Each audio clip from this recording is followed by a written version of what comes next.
¿no? Ya pone compartir tu presentación.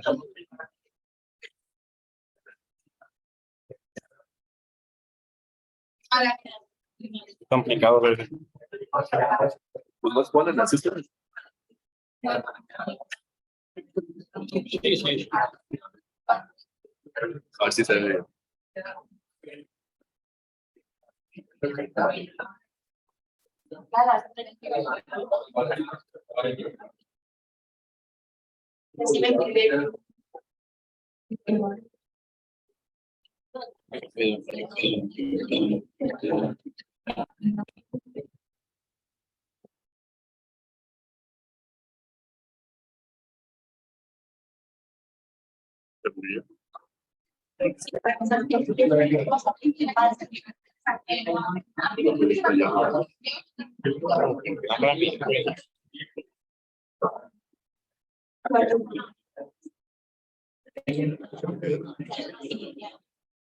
Aquí ya se ve eso.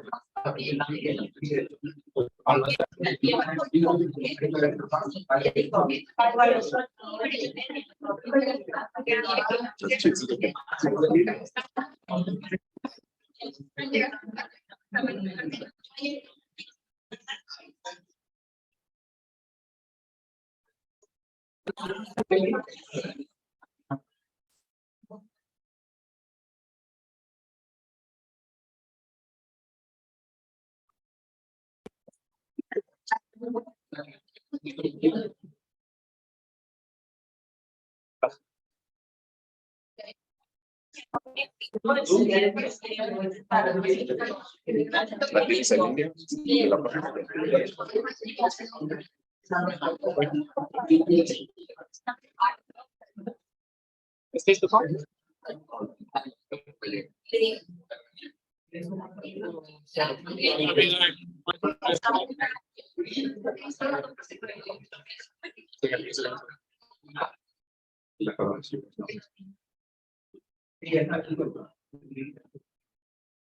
Pero quiero ver. Se queda con.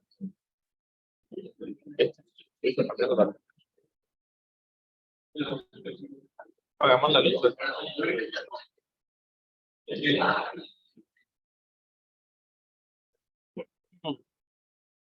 Bueno, vamos a continuar. ¿Alguien sabe cómo funciona la interferometría o conoce los principios? ¿Alguien que nos pueda explicar cómo funciona el OCT? ¿Nadie? ¿Por qué?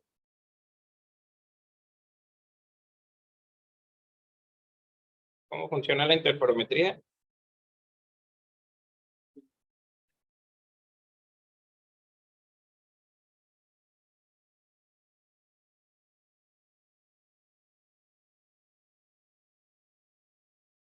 Ok, ese es un tipo de OCT, es un tipo de interferometría, ese es de fuente de barrido. Como podemos ver, hay varios, bueno, dos tipos de interferómetro, entre ellos está el tiempo dominio o el dominio de Fourier. El dominio de Fourier, pues bueno, lo más nuevo es el de fuente de barrido y el otro es el dominio espectral. Tiene dos metas principales: determinar la profundidad de los sitios reflectantes dentro de la muestra, que es en este caso pues el ojo, y determinar la reflectividad de los sitios de retrodisposición. Acá, como dice Jorge, ese esquemita pues es un poquito más fácil de comprenderlo. Tenemos una fuente de luz que emite el rayo con una longitud de onda específica. Este rayo pues llega a separar los haces de luz y lo divide en dos componentes de igual intensidad. Uno de ellos forma el haz de referencia y otro va hacia la muestra. Cuando los dos rayos de luz regresan, se puede medir el tiempo que tardó en regresar y se dividen los rayos y se dirigen hacia el fotodetector. Ese es uno de los principios básicos y ese es como si fuera un ultrasonido de modo A, como se puede ver ahí abajo en la imagen. En este caso ya estamos hablando de un tiempo dominio donde la luz del brazo de referencia y la luz de muestra se cruzan formando una interferencia. Esas son como las ondas del ultrasonido del modo A. Y bueno, esta información se genera para marcar, o el aparato lo marca y lo interpreta como esas ondas y después nos lo traduce o nos lo da de una manera un poco más gráfica. moviendo la muestra y la luz de referencia respecto a una de otra con múltiples scans, o sea, varias veces que se genera ese movimiento, se crea una imagen lineal o transversal que ya pasamos como si fuera a un modo B. Esto es un video, no sé cómo, donde se puede ver cómo se separan los dos espectros de luz. Ese ya es el movimiento que se genera. Obviamente muchas revoluciones. Y regresa ahí es cuando el rayo de luz se difracta en dos diferentes ondas de luz con diferente longitud de onda. Regresan, se captan y luego pues esa longitud ya se convierte en el ultrasonido como si fuera un modo B. Y luego el aparato cuando lo interpreta ya nos lo marca como las imágenes. Ese es como el principio en el que funcionan los interferómetros, tanto el OCT como el IOL Master, etcétera, etcétera.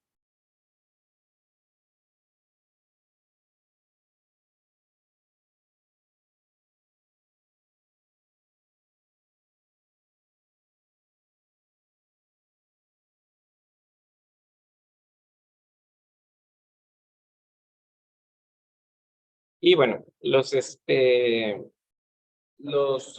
de dominio espectral, pues bueno, ya son un poquito más avanzados. Lo marqué como dominio espectral porque divide el rayo de luz en todos sus espectros. El espejo de referencia se reemplaza por un espejo estático y el espejo detector único se reemplaza por un espectrómetro. El espectrómetro consta de una rejilla de difracción, una lente y una cámara, y puede utilizar la misma fuente de luz que el tiempo dominio para generar de 40.000 a 100.000 scans por segundo. Los rayos de luz que interfieren son dispersados espectralmente por el espectrómetro, cuyos datos son leídos por una computadora que captura los fotogramas. Esto pues nos da una mayor definición en las imágenes con respecto a la tomografía. Y por último, la fuente de barrido. La luz se barre rápidamente en una longitud de onda y el patrón de interferencia espectral se detecta por un solo receptor o un pequeño número de receptores en función del tiempo. Los patrones de interferencia espectral, pues en función del tiempo, luego se someten a una transformación inversa. Este todavía es un poquito más complicado, pero bueno, aquí aquí lo que cambia pues es la fuente de luz. Y bueno, ya hablando con respecto a la retina o a las aplicaciones que tiene la tomografía en la retina, pues hay dos patrones más utilizados que son el scan macular y el scan lineal. Dependiendo de la máquina, los patrones de escaneo pues pueden ser modificados o pueden tener más o menos escaneos por segundo, y la imagen pues obviamente es la que va a cambiar, aunque actualmente algunos que no son de fuente de barrido, de Swepsur, lo que hacen los equipos pues es mejorar la imagen a través de software. Aquí hay varios tipos de OCT, los más utilizados es el Zeiss, el Heidelberg, el Topcon, etcétera, etcétera, y están las diferencias, como cada uno pues tiene sus propios como patrones. Por ejemplo, el que tenemos aquí pues es el Zeiss, el Cirrus, y tiene lo que son las 21 líneas, que es como la forma de hacer el tipo de escaneo. Pero si nos vamos, por ejemplo, a un Topcon, tiene 5 líneas, o si nos vamos a un Heidelberg, tiene 7 líneas, pero son rastreos pues muy similares y con la misma tecnología. Aquí, bueno, al final también vemos si tiene los cortes maculares radial, si tiene cuestiones transversales, si tiene alta definición. Ahí está. Y el scan macular, pues bueno, el scan tipo B de la mácula, pues generalmente se muestra en un cúmulo de aproximadamente 6 por 6 milímetros, centrado evidentemente en la fóvea. El Cirrus, por ejemplo, hay dos opciones de escaneo disponibles. Ambos capturan 6 por 6 milímetros de área, pero bueno, el escaneo rápido, yo creo que ustedes ya lo han visto cuando hacen una tomografía que dice 200 por 200, el cual realiza 200 scan tipo B por 200 scan tipo A. Y a diferencia también, no sé si han visto que hay un 512 por 200 por 128, el cual realiza 128 scans compuesto cada uno por 512, lo cual nos da más calidad en los cortes horizontales, pero también es un poco más tardado el scan. Entonces, hay que valorar ahí, estando con el paciente, si necesitamos la definición o si no se ve la mácula claramente, si hay interferencia de medios o opacidad de medios. Pues podremos elegir un 200 por 200 que es más rápido y aunque no nos va a dar la resolución, ya sabemos que el 512 por X o Y pues tampoco nos va a permitir la adecuada visión. Pues como el CIRRUS nos lo muestra, nos muestra dónde se hizo la medición. Recordamos que son 6 por 6 milímetros, nos da la imagen de los ultrasonidos tipos B ya interpretada y nos da las diferentes capas.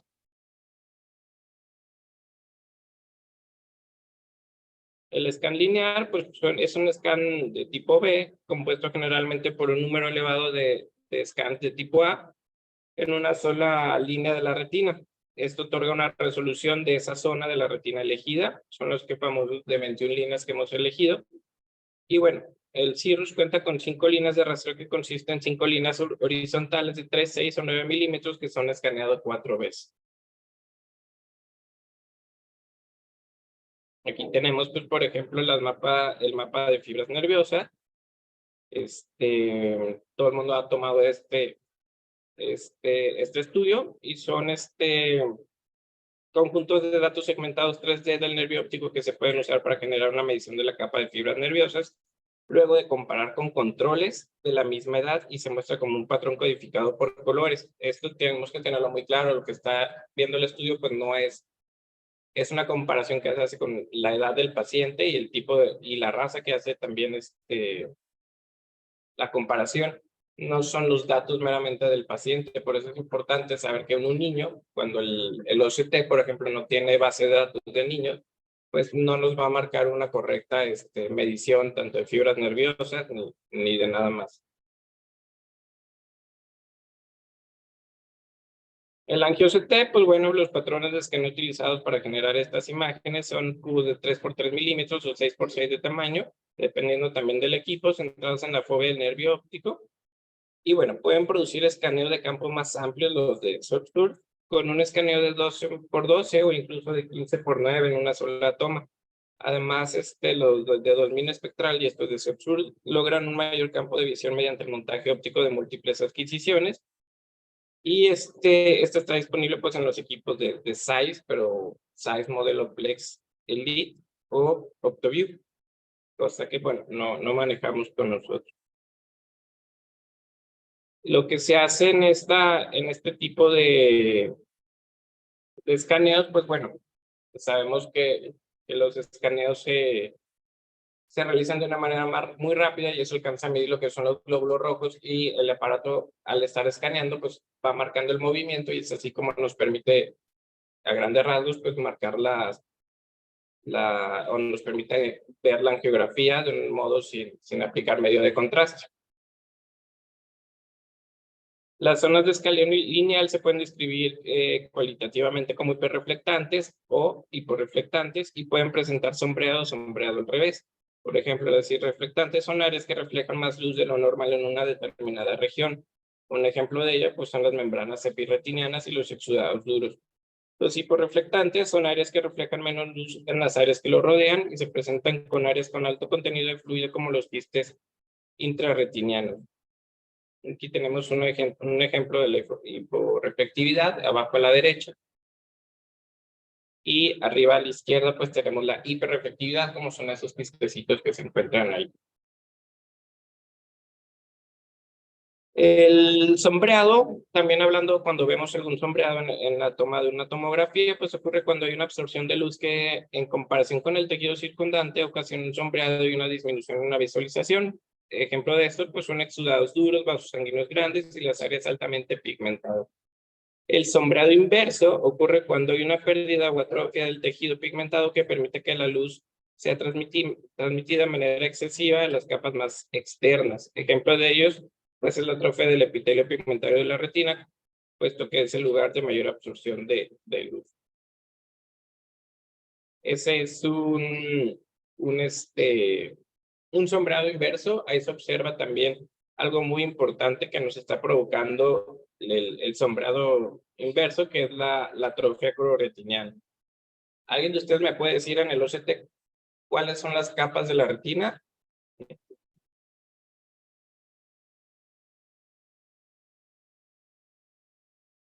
A ver por qué.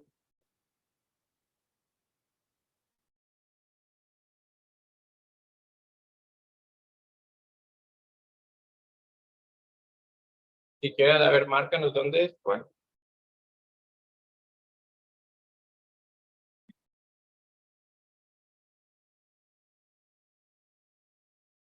Ujú.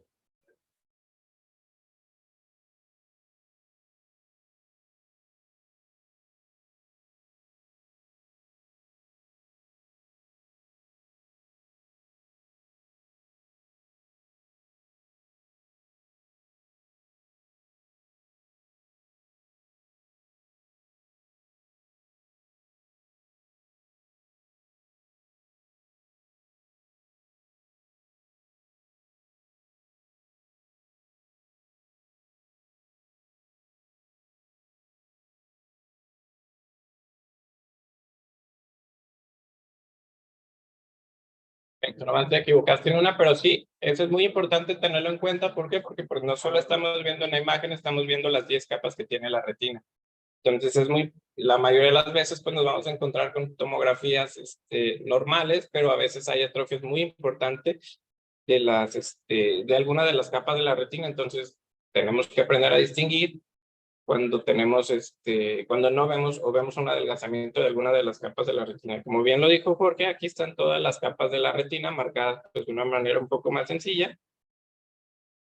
Y bueno, los OCTs de dominio espectral tienen una resolución de 4 a 7 micras en su corte axial y una en su corte transversal de aproximadamente 15 micras. En esta imagen de acá se ve un poquito más clarito, o no lo separa por colores dependiendo de las capas de la retina. Entonces es muy importante pues saber todas las capas de la retina para poder interpretar de primera manera pues qué es lo que estamos viendo en la tomografía. La vasculatura normal, pues bueno, regresamos al tema del angio-CT que ayuda a visualizar diferentes capas de los vasos que nutren la retina. El plexo capilar superficial y el plexo profundo se dividen de la circulación de la retina y nutren 2/3 partes de la retina interna, mientras que la coriocapilar es parte de la circulación coroidea y nutre la retina externa. Bueno, un resumen muy pequeño de algunas patologías que podemos encontrar en los OCTs. Pues bueno, el primero de ellos son los cambios quísticos. Estos se observan con espacios hiporreflectivos en la porción más externa de la retina, pero abarcan múltiples capas. Ya nosotros cuando estudiamos las capas, pues ya podemos distinguir o saber cuál es la capa que está separada, cuál es la capa que está afectada, en dónde está el quiste, etcétera, etcétera. Allá abajito vemos un fluido subretiniano, que es el primer domito que se está haciendo, y los quistes de arriba, pues ya son quistes que se encuentran en el área macular. Ya ahí vamos a distinguir las capas que están afectadas en la retina. Hablando de fluidos subretinianos, es un espacio hiporreflectivo que se caracteriza por ser muy claro y muy amplio.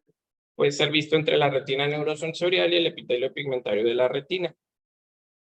Ahí vemos, por ejemplo, la separación del epitelio pigmentario de la retina. También vemos cómo la membrana de Bruch, que es la que está o da el soporte, está completamente separada, donde están los quistecitos marcados abajo. Entonces es muy importante saber que estamos viendo esa imagen, sabemos que el epitelio no está unido y también podemos marcar lo que es la membrana de Bruch. Y bueno, el quistecito más grande pues es el fluido subretiniano acumulado arriba del EPR, que nos está marcando la flechita de arriba. Hablando de fluido subretiniano turbio, pues puede ser turbio o tener una reflectividad más alta que el vitro en condiciones donde hay depósitos de fibrina en el espacio subretiniano. E incluso también hay sangrados o acúmulo de sangre subretiniano que no se ve de una manera más clara. Que por ejemplo el quiste que vimos hace ratito, ¿no?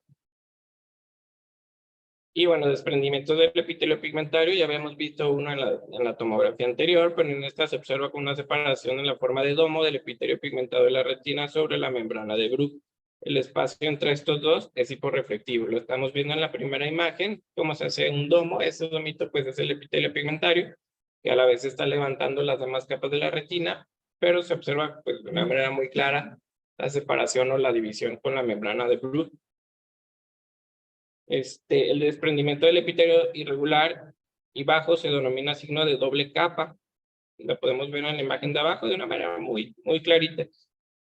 Muy bajita, perdón. Se refiere a la visibilidad tanto del EPR como de la membrana de Bruch, ambas pues levantadas.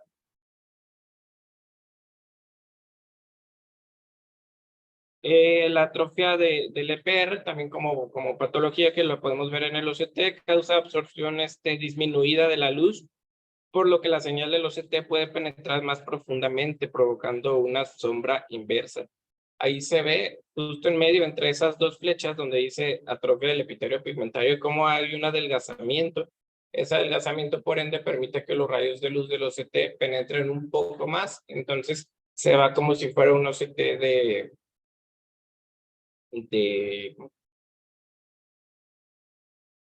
un OCT, no me acuerdo el nombre, pues, pero de región extendida.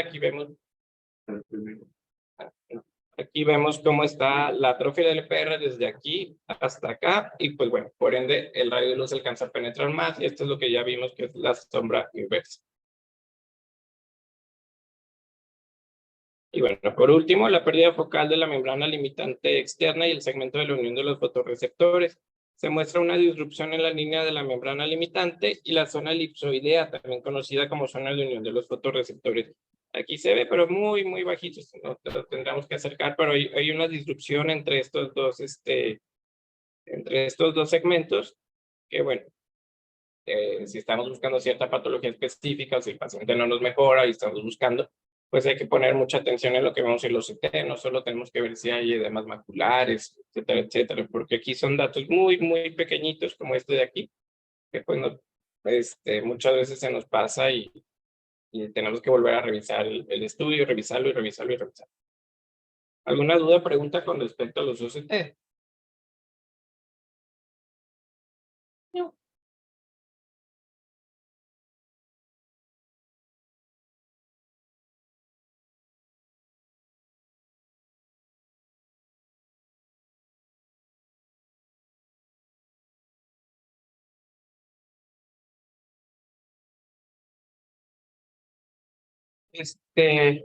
Vamos a ver la otra clase, es un poquito más rápida. Enfermedad de Coat. ¿Alguien sabe cuál es la enfermedad de Coat? ¿Por qué?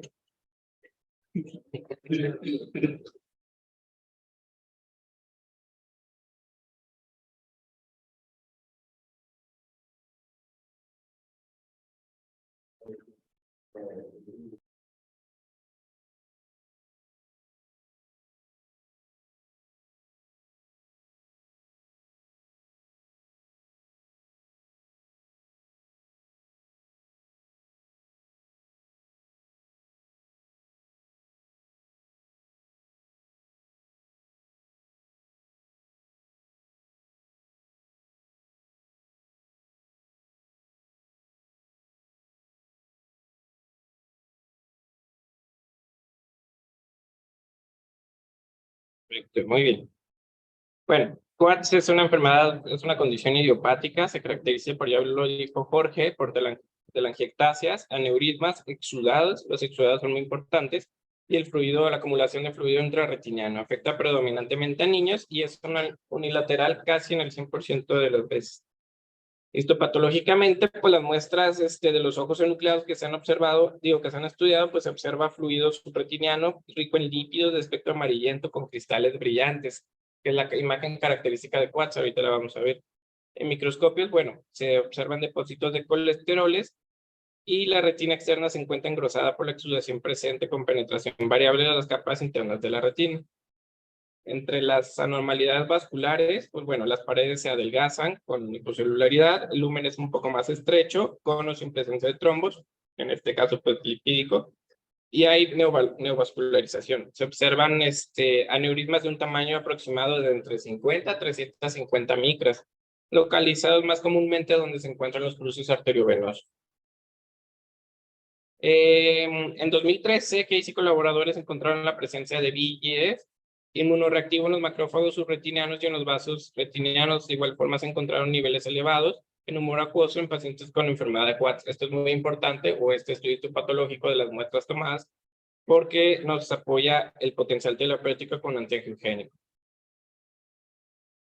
Trabajos moleculares también sugieren que Watts puede ser un espectro de desórdenes genéticos relacionados, conocidos como hipovasculopatías retinianas. Estos, bueno, también se incluyen dentro de esta familia la vitreoretinopatía familiar exudativa, síndrome de osteoporosis pseudoglioma o la distrofia muscular facio-escapulohumeral. Son pues un conjunto. Ya vimos que alteración está en los vasos, hay pues no solo es un espectro o una forma de describirlo, sino que hay varios y se engloban dentro de estas patologías. Este conjunto comparte un fenotipo similar caracterizado por vascularización incompleta de la retina periférica con telangiectasias adyacentes y vasculatura remanente incompetente. Esto es muy importante. Este es el principal espectro de patologías en las que se engloba Watts. Se han publicado a partir del 2003 estudios demostrando una deficiencia de Norrin, que es una proteína retiniana codificada por el gen NDP. Estudios más recientes a partir del 2013 escriben una mutación también del gen CRB1, el cual se comparte con la retinitis pigmentosa. Bueno, hablando ya de la clínica, es indoloro, afecta a los hombres 3 veces que las mujeres, no tiene predilección por ningún tipo de raza, es unilateral, ya vimos en casi 100% de los pacientes, y algunos pacientes con Watts bilateral tienen que ser evaluados por condiciones que causen retinopatía exudativa, como retinitis pigmentosa, parplanitis. ¿Por qué? Porque es muy raro que sea Watts en los dos ojos, que sea bilateral. Entonces sería en ese caso un diagnóstico de exclusión y primero tenemos que buscar otro tipo de patologías que nos provoquen también trastornos exudativos. Entre los síntomas, pues hay disminución de la agudeza visual, que es el número 1, hay estrabismo, hay leucocoria o hay nistagmus. La agudeza visual evoluciona a movimiento de manos y a NPL en el 58% de los pacientes, y en el 90% de ellos el segmento anterior se encuentra sin alteración. En la retina podemos encontrar telangiectasias, que pues está claramente presente en el 100% de ellos, exudados en el 99%, desprendimiento de retina exudativo en el 81%, de los cuales 60% son desprendimiento total, es un alto índice, y hemorragias retinianas con un 13%. La imagen característica en el fondo con un paciente de Watts pues es un exudado subretiniano amarillento localizado asociado a anormalidades vasculares como telangiectasias, tortuosidades, aneurismas y ocasionalmente neovascularización. Entonces, lo número 1, pues son los exudados subretinianos. Tampoco hay que confundirlo con un macroneurisma gigante, ¿no? Pero, ¿por qué? Porque también vamos a ver alteraciones en la vasculatura, la telangiectasia, los vasos tortuosos. Incluso si vamos a la periferia, pues vamos a encontrar esa zona vascular que es también característica de Coat. Hay una clasificación, Shields, y bueno, hay varias. Esta es la más aceptada, la de Shields, que se introdujo en 2001, donde se clasifican en 5 estadios, y ya dependiendo de si tiene telangiectasia, si hay exudados retiniales con desprendimiento, si hay glaucoma o si hay, pues, si lo que está en tisis. Entonces, aquí vemos, por ejemplo, que la prevalencia del desprendimiento de retina exudativa, pues tiene una prevalencia de 69%. La imagen a la izquierda, pues es un estudio 4 con presencia de desprendimiento de retina total y una PIO elevada. Eso, pues estamos viendo la retina ya casi llegando a cristalino, ¿no? La imagen de la derecha, pues en un estadio 3 a 2 con exudados foveales, telangiectasias vasculares temporales. Entonces, aquí, si la viéramos de más cerquita, pues pudiéramos ver las telangiectasias y la tortuosidad de los vasos. El diagnóstico, pues bueno, el número 1 es la angiografía con fluoresceína. La imagen característica es la no perfusión periférica. Todo esto de aquí, pues, es donde no está perfundido la retina. También los vasos de ahí muestran fuga persistente, por eso están pintando, pues, la fuga de estos vasos. La fase temprana de la angiografía, pues, se muestran las telangiectasias, los aneurismas, y la fase media, pues, ya la fase media ¿cómo se llama? Del angio, se muestra ya pues todos los exudados, todas las marcas de fuga que se quedaron, ¿no? El OCT es particularmente útil para cuantificar el grosor retiniano y seguir el involucro macular con el paso del tiempo. En el OCT pues, se observa material hiperreflectivo correspondiente a los exudados duros, el edema quístico intrarretiniano y los fluidos subretinianos o los exudados. El tratamiento depende del estadio de la enfermedad. En el estadio 1, los casos con solo telangiectasia se decide únicamente manejo conservador y un seguimiento con angiografía con fluoresceína. En los estadios del 2 al 4 se inicia tratamiento con fotocoagulación en las zonas de la región avascular, crioterapia y fotocoagulación o crioterapia, perdón. Las terapias ablativas, como es la fotocoagulación, pues es el tratamiento de elección para los casos moderados con presencia de exudados. La angiografía con fluoresceína apoya el manejo, otorgando el tratamiento en la zona vascular con fuga, y el láser amarillo tiene mejor absorción. Esto es muy importante que lo sepan. El láser amarillo tiene mejor absorción en la sangre, en los canales vasculares, lo cual es útil en los vasos que se encuentran en retinas desprendidas. Aquí vemos pues posterior a un tratamiento, donde ya se aplicó el láser. Y bueno, la fotocoagulación excesiva, pues también puede resultar en una disrupción transitoria de la membrana hematorretiniana, provocando paradójicamente un incremento del exudado. Entonces no solo es dar láser por dar, y si lo vamos a dar de preferencia que sea un láser tipo amarillo. Entonces tenemos el láser tipo amarillo en Santa Mónica. Se sugiere dar sesiones aproximadamente cada 3 meses para lograr la completa resolución de los exudados, siempre que se puedan prevenir. Hablando de medicamentos, pues la transonilona y la dexametasona se utilizan de manera efectiva para reducir el edema macular. Y hay un estudio que se realizó en 2010 con 15 ojos tratados con triamcinolona y se siguió los pacientes durante 1 año, y los resultados mostraron mejoría en la agudeza visual de todos los pacientes. Sin embargo, pues el 40% requirió cirugía de catarata posterior. La terapia intravítrea con anti-VEGF se ha reportado ser eficaz, reduciendo el fluido subretiniano y los exudados, pero también es importante recalcar que hay un estudio que comparó 2 grupos, cada uno con 10 ojos, el primero con anti-VEGF más terapia ablativa y otro grupo con terapia ablativa. Notaron que el grupo con anti-VEGF requirió más sesiones de tratamiento, entonces es bueno combinarlo. No existen estudios de las consecuencias a largo plazo, sobre todo en niños. Y bueno, la cirugía es como última opción para reparar los desprendimientos de retina, y pues evidentemente ya no vamos a poder recuperar alguna buena visión, pero vamos a poder retrasar un poco que el ojo se vaya a tisis. Y bueno, un poco de mejoría al realizar vitrectomía con remoción de las membranas preretinianas para eliminar los ciclos de tracción, y el mismo procedimiento se puede aplicarlo con lo que es el láser. Algunos autores realizan vitrectomía con drenaje interno del fluido subretiniano, aplicando taponamiento de silicón, logrando conservar la estética del ojo y en la mayoría de los casos evitar el glaucoma neovascular. Y bueno, eso es todo. ¿Alguna duda? Pregunta.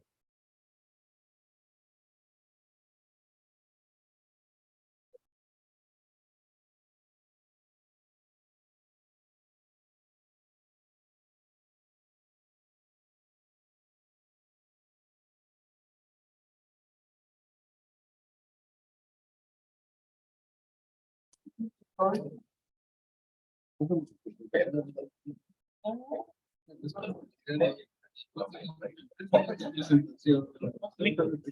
que